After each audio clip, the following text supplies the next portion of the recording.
यीशु हेबे तुम साथी दूर हेब भय भ्रांति से तो जगतर ज्योति अंधकार हेब इति प्रात ज्योति जीवन जला प्रात ज्योति। नमस्कार प्रिय दर्शक बंधु, प्रातज्योति कार्यक्रम नूतन एक अध्याय को एवं ये नूतन सकाळ को आपण मानक विशेष विशेष स्वागत।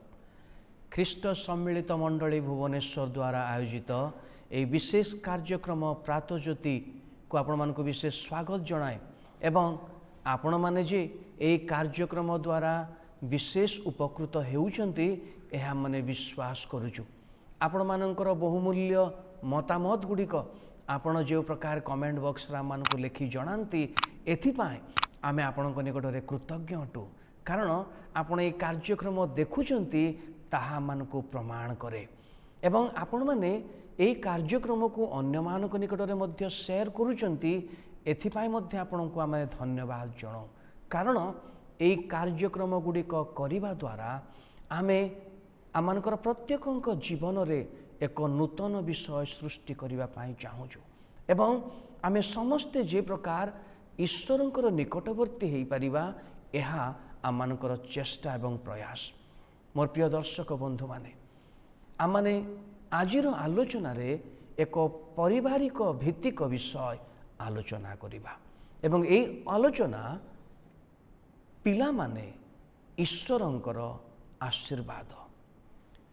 यही आलोचनाटी एक गुरुत्वपूर्ण आम समस्तंक पाए, कारण आम प्रत्येकंक परिवार रे एवं अनेकंक परिवार रे ईश्वर आमको संतान संतति देइछंती, पिला मानंकु देइछंती।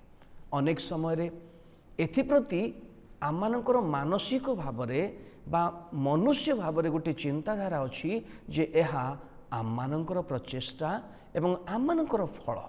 किंतु मोर प्रिय दर्शक बंधु माने आमाने अनेक जानी थिले भी एवं अनेक आमे जानी न थिले भी गोटे सत्यता आमे जानिबा को पड़िबो।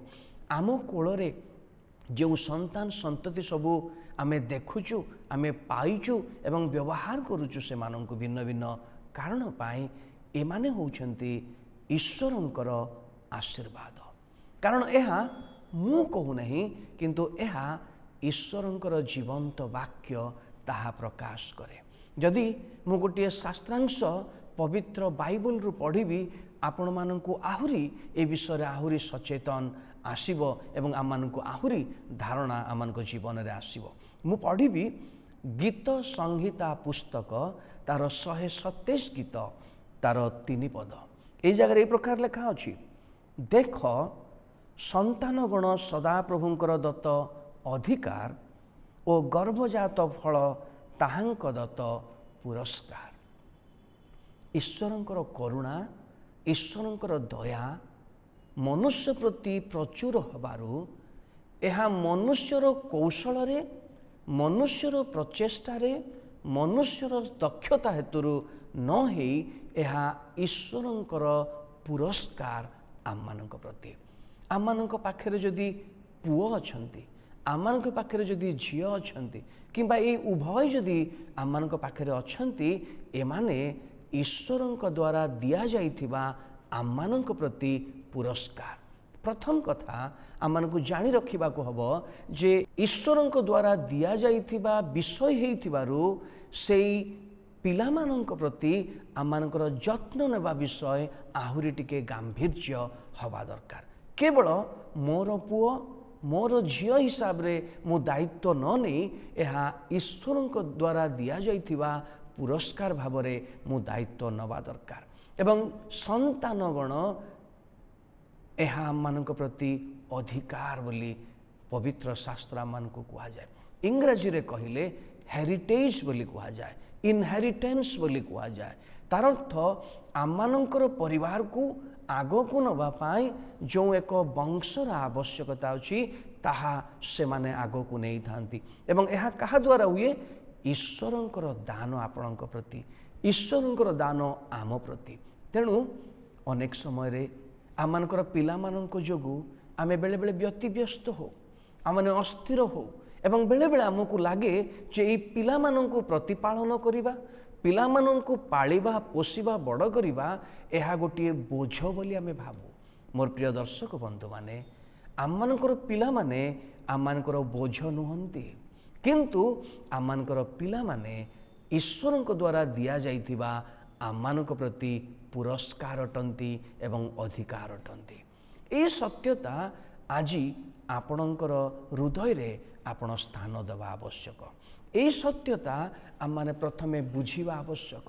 ଅନେକ ସମୟରେ ଲାଗେ ଆମେ ପିଲାମାନଙ୍କ ପ୍ରତି ଅସ୍ଥିର ହଉ, ପିଲାମାନଙ୍କ ପ୍ରତି ଆମେ ବ୍ୟତିବ୍ୟସ୍ତ ହଉ, କିନ୍ତୁ ଏ ତ ଏକ ବୋଝ ଆପଣଙ୍କୁ ଦିଆଯାଇନି। ଅନେକ ସମୟରେ ସେମାନଙ୍କୁ ପ୍ରତିପାଳନ କରିବା, ସେମାନଙ୍କର ଇଚ୍ଛାକୁ ସାଧନ କରିବା, ସେମାନଙ୍କର ଇଚ୍ଛା ଅନୁସାରେ ସେମାନଙ୍କୁ ଯୋଗେଇବା କଷ୍ଟସାଧ୍ୟ ହୁଏ। କିନ୍ତୁ ଏ କଷ୍ଟ ଉଠେଇବା ପାଇଁ ଜଣେ ଉତ୍ତମ ପିତାମାତା ଭାବରେ ଆମମାନଙ୍କର ଦାୟିତ୍ୱକୁ ଆହୁରି ଦୃଢ଼ କରିବାକୁ ହେବ। କାରଣ ଆମମାନେ ସମସ୍ତେ ଜାଣିବା ଦରକାର ଯେ ପିଲାମାନେ ବା ସନ୍ତାନ ସନ୍ତତି ଈଶ୍ୱରଙ୍କ ଦ୍ୱାରା ଦିଆଯାଇଥିବା ଅଧିକାର ଏବଂ ପୁରସ୍କାର। ଏହା ଆମମାନଙ୍କ ପ୍ରତି ବୋଝ ନୁହେଁ। ତେଣୁ ଆମମାନେ ସମସ୍ତେ ଜାଣି ରଖିବା ଦରକାର ଯେ ଏହା ଈଶ୍ୱରଙ୍କ ଦ୍ୱାରା ପ୍ରଦତ୍ତ ଏକ ପୁରସ୍କାର ଅଟେ। ଏହା ଜାଣିବା ଦ୍ୱାରା ଆମମାନଙ୍କର ଲାଭ କ'ଣ ହେବ? ଏହା ଜାଣିବା ଦ୍ୱାରା ଆମେ କି ପ୍ରକାରେ ପିଲାମାନଙ୍କର ଯତ୍ନ ନେବା ଆବଶ୍ୟକ ସେ ବିଷୟରେ ଆମେ ଶିକ୍ଷିତ ହୋଇପାରିବା। ଅନେକ ସମୟରେ ପିଲାମାନଙ୍କୁ ଶିକ୍ଷା ଦେବା ପରିବର୍ତ୍ତେ ଆମମାନେ ନିଜେ ନିଜେ ବୟୋଜ୍ୟେଷ୍ଠ ଭାବରେ ଆମ ଜୀବନରେ ତ୍ରୁଟି କରୁ, ଆମ ଜୀବନରେ ଭୁଲ କରୁ, ଯଦ୍ୱାରା ଆମେ ପିଲାମାନଙ୍କୁ ସଠିକ୍ ରାସ୍ତା ଦେଖାଇ ପାରିନଥାଉ। ବେଳେବେଳେ ଆମେ ମନ୍ଦ ଭାଷା ବ୍ୟବହାର କରୁ ଏବଂ ଆମ ପିଲାମାନଙ୍କ ଠାରୁ ଉତ୍ତମ ବିଷୟ ଆଶା କରୁ। ମୋର ପ୍ରିୟ ଦର୍ଶକ ବନ୍ଧୁମାନେ, ଏହା ଗୋଟିଏ କ୍ଷୁଦ୍ର ବିଷୟ ଭଳି ଆପଣଙ୍କୁ ଲାଗିପାରେ, କିନ୍ତୁ ଆପଣଙ୍କର ପିଲାମାନଙ୍କ ପ୍ରତି କେବେ ହେଲେ ମଧ୍ୟ ଖରାପ ବ୍ୟବହାର କରନ୍ତୁ ନାହିଁ। କାରଣ ପ୍ରତିକ୍ରିୟାରେ ଆପଣ ଖରାପ ବ୍ୟବହାର ହିଁ ପାଇବେ। ଯଦି ଆପଣମାନଙ୍କର ପିଲାମାନଙ୍କ ପ୍ରତି ଉତ୍ତମ ଭାଷା ବ୍ୟବହାର କରିପାରୁନାହାନ୍ତି, ତାହେଲେ ଆପଣମାନଙ୍କର ପିଲାମାନଙ୍କ ଠାରୁ କେବେ ହେଲେ ମଧ୍ୟ ଉତ୍ତମ ଭାଷା ଅପେକ୍ଷା କରିବେ ନାହିଁ। ଆମେ ଅନେକ ସମୟରେ ଭଲ ବିଷୟ ଆଶା କରୁ, କିନ୍ତୁ ଭଲ ବ୍ୟବହାର ପିଲାମାନଙ୍କୁ ଦେଖାଇ ପାରିନଥାଉ, ପିଲାମାନଙ୍କୁ ଶିଖାଇ ପାରିନଥାଉ। ମୁଁ ଗୋଟିଏ ବିଷୟ ଆପଣମାନଙ୍କୁ ଆଜି ଯୋଗାଯୋଗ କରିବା ପାଇଁ ଚାହୁଁଛି, ତାହା ହେଉଛି ଆପଣଙ୍କ କୋଳରେ ଯେଉଁ ପିଲାମାନେ ଅଛନ୍ତି, ଆପଣଙ୍କ କୋଳରେ ଯେଉଁ ସନ୍ତାନ ସନ୍ତତି ଅଛନ୍ତି, ସେହି ସନ୍ତାନ ସନ୍ତତି ଈଶ୍ୱରଙ୍କ ଦ୍ୱାରା ଦିଆଯାଇଥିବା ପୁରସ୍କାର ଅଟେ।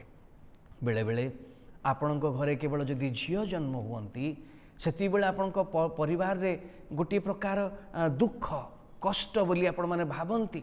ଅନେକ ସମୟରେ ଅନ୍ୟମାନଙ୍କୁ କଷ୍ଟ ଦେବା ଭଳି କଥା ମଧ୍ୟ ଆମେ କହିଥାଉ ଯେ ତାଙ୍କର ପୁଅ ନାହିଁ।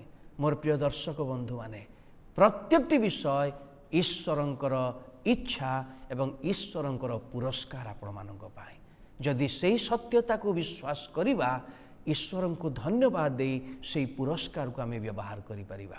ଏହି ସତ୍ୟତା ଆଜି ଆପଣମାନଙ୍କୁ ଆନନ୍ଦ ଦେଉ ବୋଲି ଈଶ୍ୱରଙ୍କ ନିକଟରେ ମୁଁ ପ୍ରାର୍ଥନା କରୁଛି। ସମସ୍ତଙ୍କୁ ଧନ୍ୟବାଦ।